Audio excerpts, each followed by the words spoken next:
Senator Duncan, put on the other mic for me, please. This one over this side.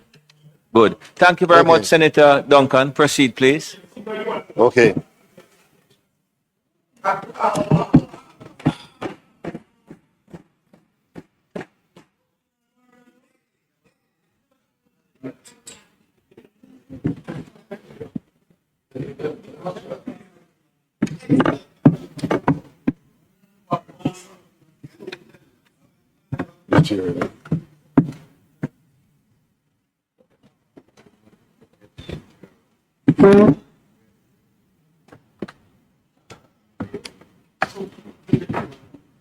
Afternoon, colleagues.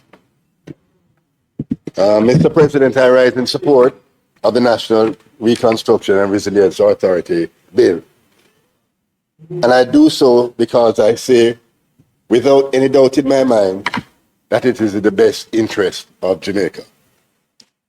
I have given freely of my time in leadership of private sector bodies, oversight bodies, socio-economic programs, various task forces, example, the COVID Economic Recovery Task Force, government boards, and I'm now a government senator. I stand here as a patriotic Jamaican who wants to see Jamaica deliver on its promise. This is a game-changing moment for Jamaica, where we as a country can convert disaster and a crisis into a tremendous opportunity to fast-track Jamaica's development. Let me begin, Mr. President, by acknowledging the contributions of my colleagues on both sides of the aisle, that the concerns have been raised about the concentration of authority in a single body, about the adequacy of accountability mechanisms are not frivolous. They are the right questions to ask. My purpose today is not to dismiss those concerns, but to address them, as I believe the bill is fit for purpose with appropriate safeguards. But it also demonstrates how this bill can facilitate and fast track Jamaica's development. Let's first start with the scale of the matter that we're dealing with. Mr. President, Hurricane Melissa inflicted $12.2 billion in damage, in assessed damage and economic loss on this country, US $12.2 billion. This figure represents 56.7% of Jamaica's entire 2024 GDP. More than 215,000 structures were damaged or destroyed.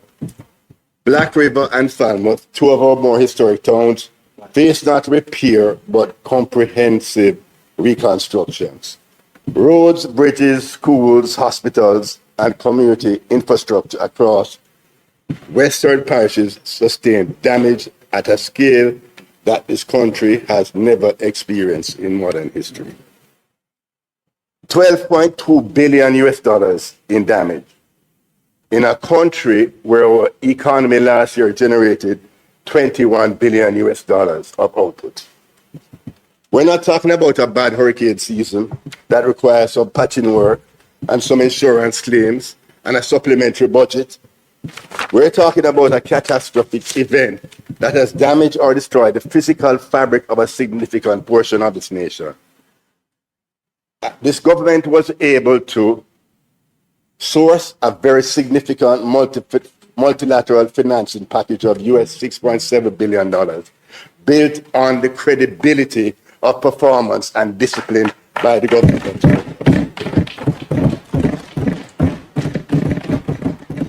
But as significant and as historic as it is, the package only covers 55% of the overall damage of economic loss.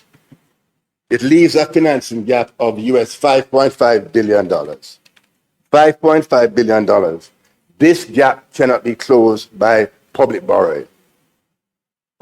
Our fiscal responsibility framework, our fiscal rules would not allow it. And prudent debt management certainly would not permit it. Therefore, private capital, both domestic and international, must be mobilized alongside public investment to close this gap. Right? But will this private capital come? Let me address this question because it is directly relevant to whether Fast Jamaica, the private investment pillar of NARA, will actually work, and is Jamaica a good prospect for investments? Mr. President, I firmly believe that Jamaica has a solid value proposition at this time. Our macroeconomic position entering the reconstruction period is the strongest that it has ever been in living memory. Our debt to GDP ratio was reduced from approximately 147% to approximately 62% in 13 years. A fact that speaks to the institutional anchoring of fiscal discipline in this country. Unemployment at a historic low of 3.3% before Melissa. Our net international reserves were at $6.9 billion as at the end of March, the highest ever recorded. Following Hurricane Melissa, all three major credit rating agencies reaffirmed Jamaica's sovereign rating. Moody's went further and issued an upgrade, citing the strength of our institutional framework and our record of discipline. Mr. President, Jamaica has a window of opportunity with a geopolitical environment, albeit very volatile. The global rules-based trade order has been fractured, supply chains are being reorganized, not primarily around cost, but around political trust. And this government has employed a foreign policy modality which has made us friends to all. Jamaica is the third largest English-speaking nation in the Americas with a deep U.S.-Jamaica bilateral relationship with close proximity to the U.S. East and Gulf Coast ports. Mr. President, Jamaica is positioned for further investment to become the logistics hub of the Americas. Jamaica is primed for investment. Global capital is looking for a home, Mr. President.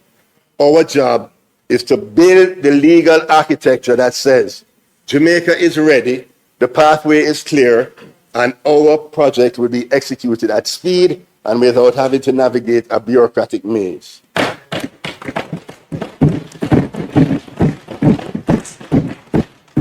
That is what NARA and Fast Jamaica achieves, and let me explain precisely how. Mr. President, Fast Jamaica is a private investment pillar of the bill that is designed to capture capital, and I believe it needs to be highlighted very much in this national dialogue.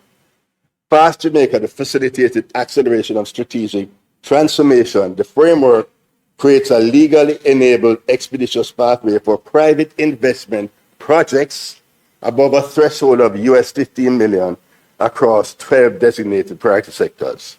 These sectors span energy infrastructure, digital infrastructure, telecommunications, logistics, ports and aviation, water and sewage, low-income housing and urban development, high-value tourism, entertainment, creative industries, specialized healthcare, high-value agro-processing, advanced manufacturing, STEM education, and research, and critical minerals and rare earths. And the cabinet retains the power to designate additional sectors. And we're very proud of that. Now, Mr. President, I want to draw that Senate's attention to something that has been mentioned in passing. And that deserves some emphasis. The Fast Jamaica entry threshold was deliberately reduced from $150 million to US $15 million. The policy decision of setting the threshold at US $15 million is of significant importance to Fast Jamaica, as it can really open up opportunities for Jamaican private sector companies, for diaspora investors, for regional capital, consortiums of small firms pooling resources to invest in projects. Mr. President, there are projects sitting on the files of JAMPRO, the DBJ, and on the desks of private sector executives across this country, projects that have been held up, but not by a lack of capital or a lack of will, but by the bureaucratic maze that this bill is designed to dismantle.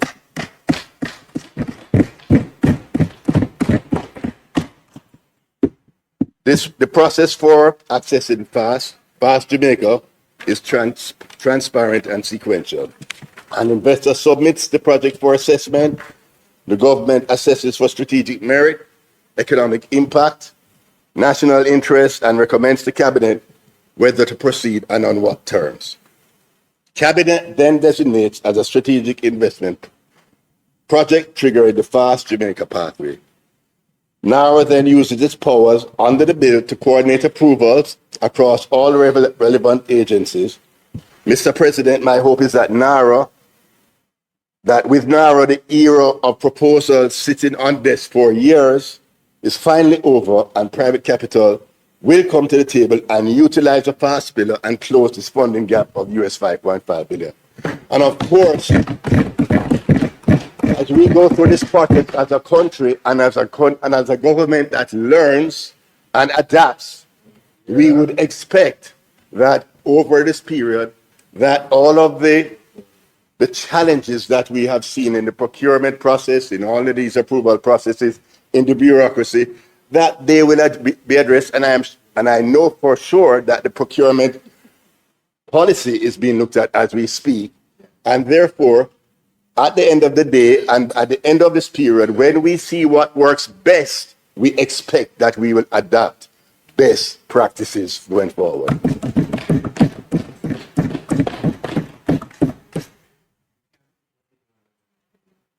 I want to address the centralization question. This, Mr. President, the concern I've heard most frequently in the debate is that NARA represents an inappropriate centralization of our authority.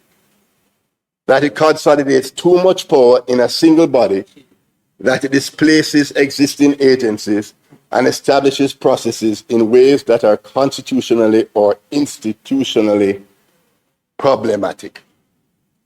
I want to address this directly. And I think it rests on a misunderstanding of what centralization means in the context of disaster reconstruction. And I also think it conflates two very different things: the centralization of coordination and the centralization of power. NARA is not a superseded authority. It does not absorb the functions of line ministries, existing statutory bodies, or local government. NARA is not a superseded authority. It does not absorb the functions of line ministries, existing statutory bodies, or local government.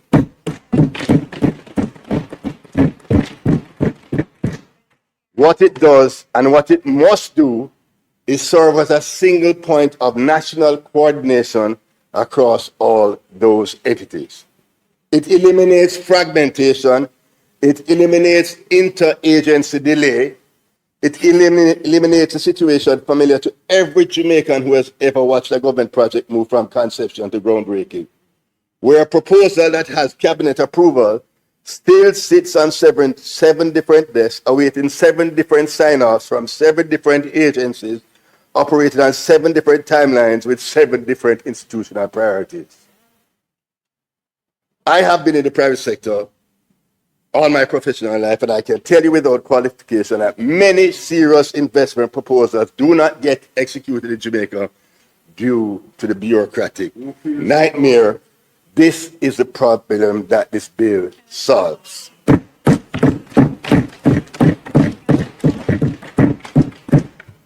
The Fast Jamaica Pathway is a legislative commitment that an investor will receive a clear approval or rejection, not silence, not being passed around from one agency to the next, and not an invitation to come back 6 months when the relevant committee is going to meet. Mr. President, I ask those who argue for less centralization, when did decentralized, fragmented, multi-agency approaches to national programs deliver results at a scale and in a timely manner? Right. We do not have the luxury of repeating that story with a US $12.2 billion economic damage that we as a country have. Large reconstruction efforts require coordination, decentralized structures, and that large reconstruction efforts require coordination that decentralized structures are institutionally incapable of providing. And let me talk about JAMROC now. The accountability architecture. Mr. President, I want to talk about JAMROC. Jamaica Reconstruction and Resilience Oversight Committee, which the Prime Minister has announced, and will provide independent oversight of NARA's work. But I want to confess I'm in a position of somewhat a conflict of interest in this discussion because JAMROC is modeled on EPOC, the Economic Program Oversight Committee.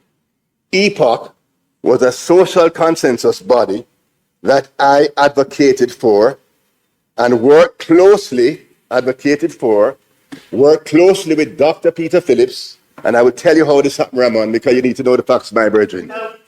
Okay? We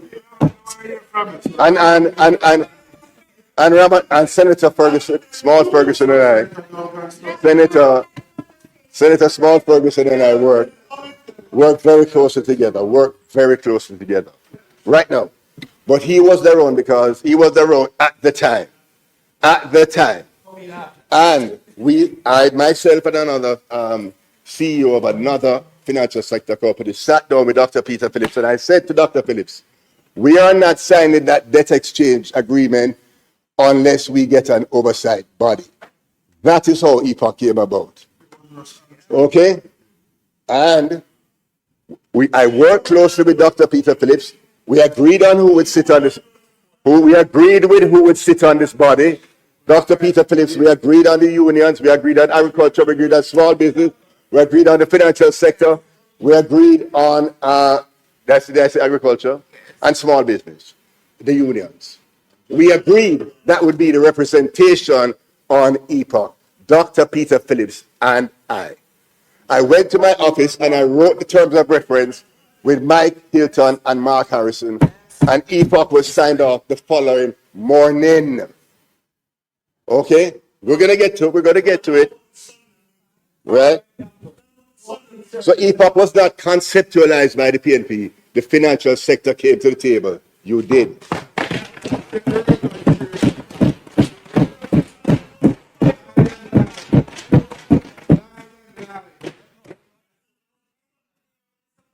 With the caveat, let me tell you why EPOC worked, and many people know why EPOC worked, but I will quote somebody. I'm going to quote Jeanette Calder, Executive Director at the Jamaica Accountability Meter Portal. Hi, Jeanette. Okay.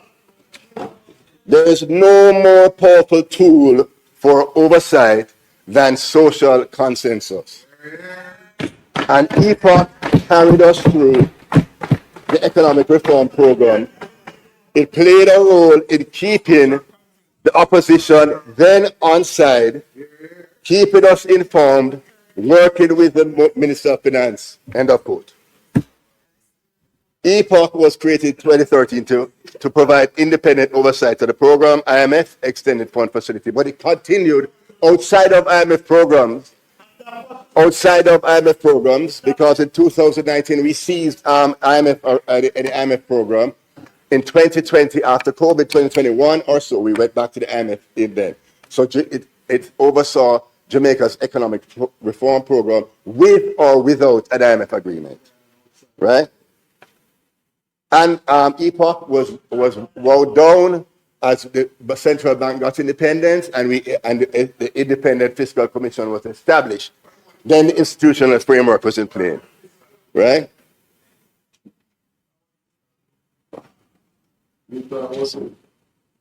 EPOC was not written into law. EPOC was not embedded in any IMF agreement. A simple MOU with the Minister of Finance. It had no enforcement powers. It could not compel the government to do anything. It only could report and publish, hold press conferences, and lay its findings before the public, who for good reason believed EPOC to be independent, credible, and not influenced by the political class. Mr. President, it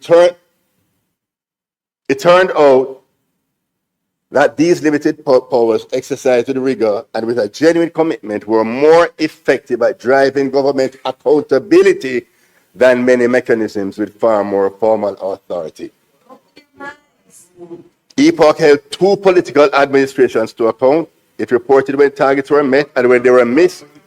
It published assessments in plain language for journalists and citizens and international investors who could read and understand it.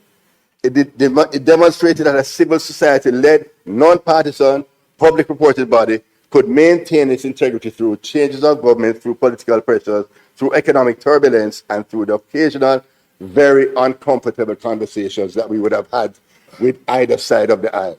When the news is not good, the government vexed with you. When the news is better, the opposition vexed with you.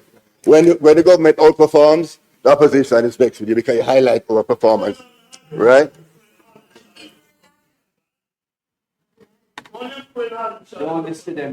Jamrock replicates the model in the Reconstruction context.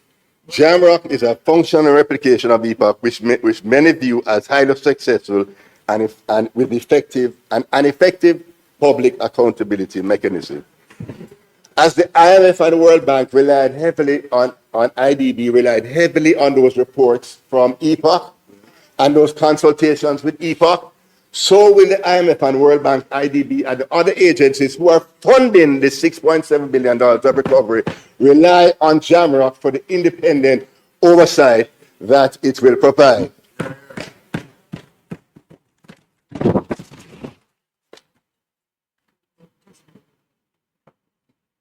Okay.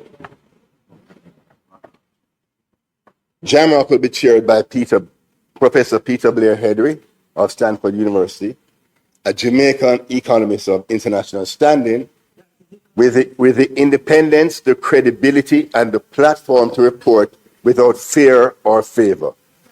Jamrock will also include an opposition-nominated member.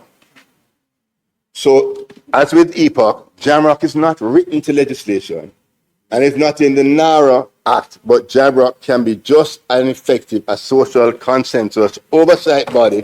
Once it maintains its independence, it will be robust and an effective accountability mechanism.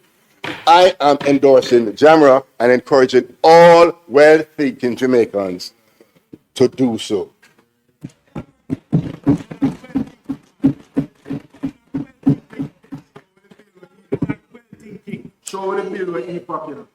Transparency is not a concern. Transparency is not a concern. There's more than sufficient reporting into the minister, into the cabinet, into parliament, and more importantly, to the public through Jamrock. And of course, the prime minister and the cabinet and all of those responsible. But Jamrock, as an independent body, will be reporting to the Jamaican public.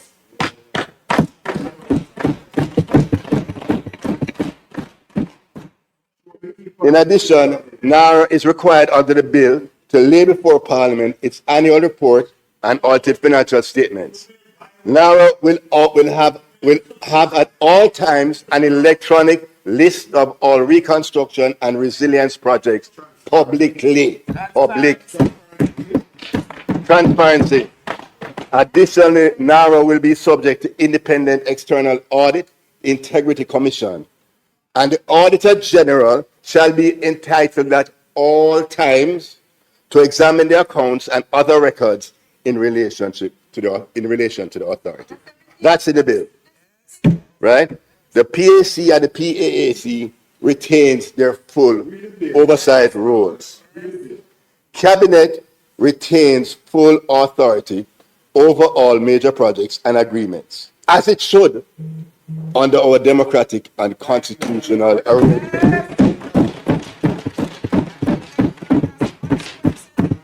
The CEO, there's about who does the CEO report into?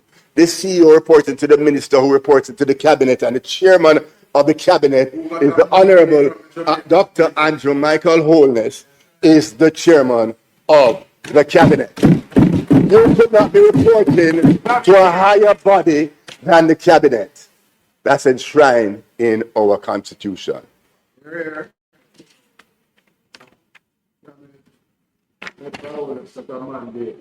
So let's go to the opportunity that we have as a country. right? The private sector must prepare for the significant opportunities which will transpire and a tremendous scale of infrastructure development and investment that will take place across Jamaica. The financing is in place, US $6.7 billion from the IDB, World Bank, CAF, and CDB. That multilateral anchor does not simply represent money, it represents risk mitigation. When the World Bank co-finances a project and the IDB is in the capital structure alongside a private investor, the risk profile of that investment materially improves. On that note, I want to make a particular point about domestic long-term capital, because it's perhaps the most important and least discussed dimension of the financing strategy. And Ramon, we work together on this. Jamaica's pension funds or insurance companies, these institutions manage billions of dollars in assets and have historically been constrained in their ability to deploy capital into long-term Jamaica infrastructure projects because the pipeline of bankable projects has been thin and the legal framework to do so has been uncertain. Fast Jamaica will change that. A project with cabinet designation, narrow coordination, and a multilateral co-financing is a materially different credit proposition than an unsupported project seeking development approval through the standard process. It is more bankable, it is predictable, it has more attractive long-term institutional. It will attract more long-term institutional capital. Our pension funds and insurance companies should be examining this investment pipeline right now. Every economy that has successfully used a reconstruction imperative to leapfrog its prior development trajectory has done so by a deliberate, explicit choice not to restore what existed before, but to build something better. The choice we have made as a government is to use this reconstruction moment strategically. Prime Minister Holness has stated clearly, and I believe correctly, that we're not restoring a pre-Melissa Jamaica. We're building a post-Melissa Jamaica. With climate resilient infrastructure, renewable energy systems, world-class trade, logistics infrastructure, and a digital economy backbone. Roads and bridges not built not to pre-Melissa standards, but to withstand Category 5. Urban centers planned for economic clusters planned. A new Kingston Public Hospital. The Port of Kingston Logistics Platform. Development and commercial opportunities. And I say this to the private sector, get on board. Development and commercial opportunities will certainly arise for the private sector during and the post-reconstruction period. The financial sector must step up to the plate to intermediate package and structure solutions for their institutional, corporate, small and medium enterprises who are able to grasp, research, and plan and capitalize on these opportunities that are going to hit Jamaica and significant capital flows that will hit Jamaica. Do not get caught up in the noise. Do not wait on the sidelines. Plan, prepare, and execute. Mr. President, I urge us all to view the destruction caused by Melissa not just as a catastrophe, but which it undoubtedly was, but also a once-in-a-generation opportunity. The pipeline of projects would take us decades to execute without Melissa, without Nara. We now have the opportunity to deliver them at pace and scale because the social consensus, welcome to Jamrock, and the national focus that disaster has created, painful as its origins are, will provide a window for action that normal political and institutional conditions rarely permit. Nara and Fast Jamaica are the instruments through which we convert advantage into executed investment. Jobs, infrastructure, inclusive growth, business opportunities, increasing wealth, increasing purchasing power for our Jamaican people. So in conclusion, Mr. President, the concern raised in the debate and the public domain are concerns for a functioning parliament and a vibrant democracy, and they are to be respected. The answers to those concerns are in the bill and the accountability framework. The accountability architecture is rigorous.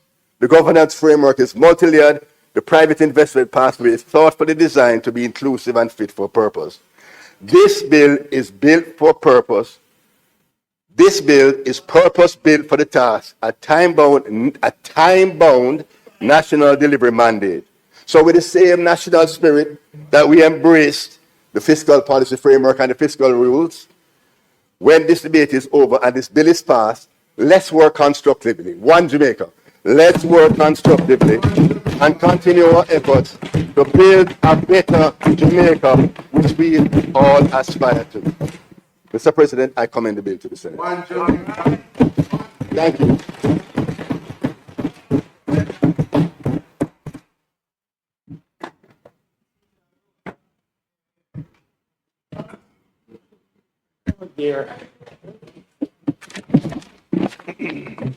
Sorry about that.